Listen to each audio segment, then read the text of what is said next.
Wildfire crews in southwest France are continuing to battle to bring a major wildfire under control as temperatures hit 40 degrees amid the country's fourth heatwave this summer. 126 firefighters had been injured and dozens of homes have been lost since the start of the fire a week ago. Returning home to discover home no longer exists.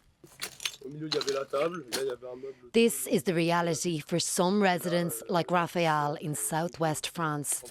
A week into one of the most destructive and devastating wildfires the country has ever seen.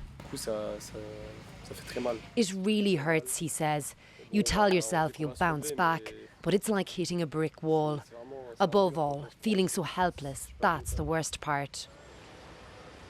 And still the fires burn.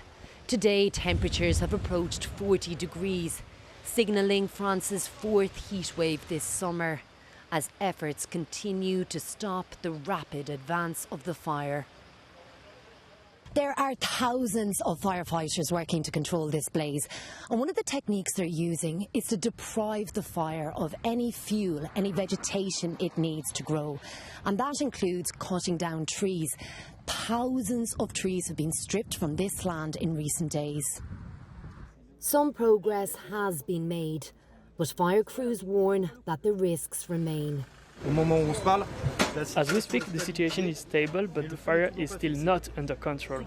All firefighting operations continue, like water drops and responding to pain points and flare-ups. And now, familiar cycle in this embattled region, where so much has already been lost. And Kate is standing by for us now from west of Bordeaux. So, Kate, I can see a lot of smog in the air there behind you. Bring us up to date now on the latest developments. Yes, Eileen, well, it's been another ferociously hot day, and that has contributed to some flare-ups in the region, including one just behind me here, and you might be able to see a roadblock that's just been put in place. And there had been some positive news earlier. Residents in 3 towns, around 57,000 people, had been told they could return to their homes. But authorities are not complacent, not by any means. They know that this is a massive battle. Already 126 firefighters have been injured, and they know that the challenge ahead remains enormous. Kate Farley in southwestern France, thank you for that update.